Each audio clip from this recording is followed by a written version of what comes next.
Welcome back into Hitting Hard with Jon Chuckery on Locked On Sports Atlanta. We ask you to head over to our YouTube page and check us out there, Locked On Sports Atlanta on YouTube. Subscribe to the page. Tell us what you think. Give us a review. Check it all out. Leave us a comment there, and asking you to follow me on my personal Twitter page. That, of course, is at JMCH316. Remember when Marcell Ozuna was a pretty good offensive piece for this team? Let's go back in time, way back in time, to the pandemic year of 2020, when the Braves brought him over from St. Louis, signed him to a free agent contract, a one-year deal.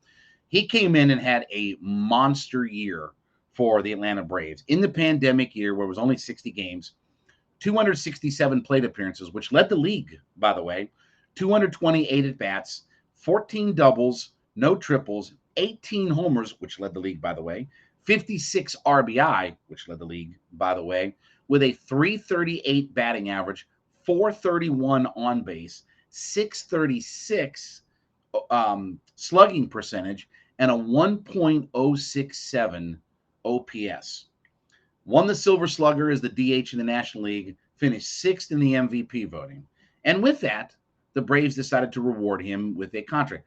Not a big dollar, not a huge. What was it, like it was like a 4 for 84 or something like that. Wasn't a huge money contract. I mean, it wasn't a whole crap ton of money that they signed him for, but nonetheless. So you had him in the mix and you felt pretty good. Then 2021 comes along, last year. Gets off to a slow start, doesn't get a whole lot done. On a slide heading into third base against the Red Sox, he breaks one or two of his fingers and is out. And then, of course, the domestic issues come up.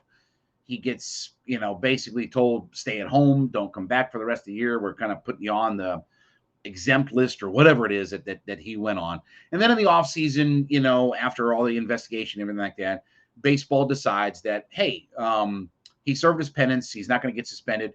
We don't see anything more to do, whatever like that. So he comes into this year, and I knew that he would be part of the Braves organization. Brian Snitker even said, hey, look, we're good. We've moved past it. He's, done his time. He's repented, whatever. Okay, so forget all that. We're past all that. Comes into this season. So last year in 2021 did not get off to a very amazing start. 208 plate appearances. So think about that. He was only 55 plate appearances less. 59 plate appearances less year over year, and only had 7 homers, 26 RBI, 6 doubles, hit .213 with a .288 on base, 356 slugging, and a 645 OPS. Okay, slow start, didn't get a lot going, this, that, and the other, beep, bada, boop, gets hurt. Okay, let's start fresh this year.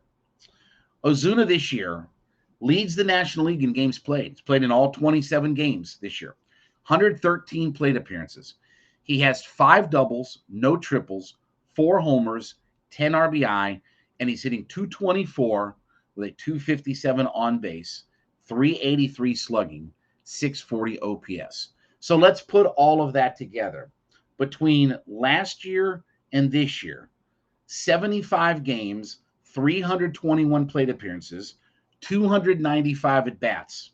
He's got 11 doubles, 11 homers, 36 RBI, hitting .217 with a .277 on base, 366 slugging, and a 643 OPS. And by the way, in 295 at-bats, he's struck out 68 times. He has more strikeouts than hits. 68 strikeouts to only 64 hits with only 23 walks. Now, this goes back to something that my producer at the time on my radio show, Jarvis Davis, and I used to discuss about Marcell Ozuna when he signed that deal. What Marcell Ozuna am I going to get? Am I going to get the Marcell Ozuna that had the big year with COVID, right? Am I going to get the Marcell Ozuna that when it was time to be a free agent in 2017 had 37 homers and 124 RBI and hit .312, okay? Or was I going to get the Marcell Ozuna that in a couple of years in St. Louis, 29 homers one year, 23 homers another year, 88 to 89 RBI, hit 281 year, but 241 in the 320s on base, only in the 430, 470 range in slugging. Well, right now, I'm getting the guy who was okay, but nothing special in St. Louis. I'm not getting the COVID Marcell Ozuna. I'm not getting the final year of my deal in Miami, Marcell Ozuna. Now, I brought this up at the time. Part of the COVID year, Marcell Ozuna said this, that he used that downtime for COVID to get himself in shape, lose some weight, get his body right, working out, getting himself ready. So it wasn't a matter of spring training or any sort of thing like that. He used that extended period where they didn't play baseball to really get himself in shape, and it showed. You know, sixth in the MVP, Silver Slugger, led the league in homers and RBI, couldn't do anything wrong. Since then, you know, 217 with a 277 on base percentage in 75 games played. Basically, you know, you're talking about, you know, half a year's worth of games. Is there some concern? Yes, because he wasn't getting it done last year and he's not gotten it done this year. Now, it's not about, you know, the domestic dispute and things like that. You can like Marcell Ozuna, not like him. It doesn't really matter to me. Okay. You can not like him because of his personal choices, this and the other. I'm more worried about the baseball player. And I'm wondering about whether or not we have our legitimate cleanup hitter. Because the way that this lineup works right now is this is with Ronnie back. Ronnie hitting leadoff, high on base guy. They're using Matt Olson in that 2 spot. That the downside is I'd lose a lot of his production. The upside is I have a high on base guy. And Snitker, I think, prefers in that 2 hole. Give me the high on base guy. He used Freddie Freeman there. You know, he experimented with a lot of different people, but he seems to like that high on base guy. So I've got 2 high on base guys at the top of my order. Then I hit what I think now is my best all-around hitter in Austin Riley. Well, maybe not his best all-around hitter, but since Olson's high on base is going to hit 2, we're going to put Riley in the 3. So my guy that's got power, average, this, that, and the other, maybe doesn't walk enough, whatever, that's fine. I mean, so we're going to put him in the 3 spot. And then we're putting Ozuna locked into that cleanup spot. And Ozuna is your traditional cleanup hitter. A good bit of homers, drive in some runs, you know, just can whack the ball over the yard. One of the things that made Ozuna so good in 2020 was his ability to go opposite field and use all of the ballpark. You know, he'd have so many times in at bats where it'd be a grounder through the right side, where he was patient, took what the pitching gave him, and used that to his advantage. Haven't seen that same guy. And, you know, his strikeout numbers in 2020, he struck out 60 times in 228 bats, had 60 strikeouts. Okay, look at some of his years in St. Louis and in Miami. You know, even in his big year of 37 homers, 124 RBI, 144 strikeouts. Early in his career with Miami, 164 strikeouts. He wasn't bad as far as strikeouts go in 18 and 19, 110, 114, but part of that is he only played 148 and 130 games. So while he is healthy, and he did miss a lot last year, but this year he's played every game, and he's leading the league in games played, and so far, so good. The production isn't there.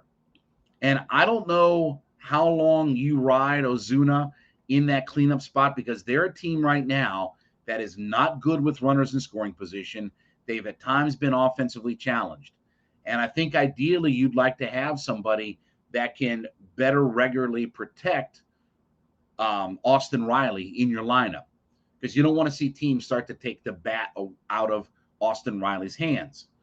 So I don't know that they have an answer for that either, by the way. Duvall's not done much of anything. He strikes out way too much to be a cleanup hitter. Ozzy's probably not quite there yet.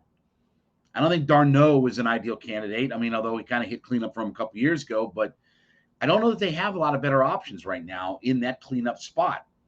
But they've got to get Ozuna on track. He's got to be a linchpin in producing runs, because the top two guys are going to be on base a lot, and your three-hole hitter is going to have a pretty good amount of on base as well. So I do have my concerns about Ozuna. It's not been a good past couple of seasons for him, both on and off the field. But if the Braves are going to become that lineup that we think, I think a lot of it has to start with Marcell Ozuna and getting back to some of that form we saw in the pandemic year.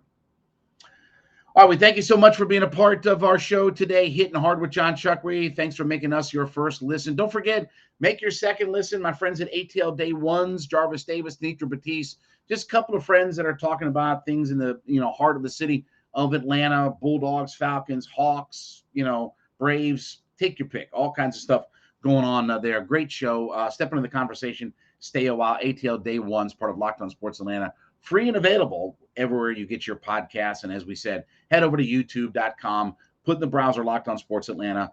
Give us a subscribe there. It's free, easy to do. Just hit subscribe, leave us a review, tell us what you think, and give me a follow on my personal Twitter page at JMCH316. We will be back with you tomorrow on a Friday edition of Hitting Hard with Jon Chuckery. This is Locked On Sports Atlanta.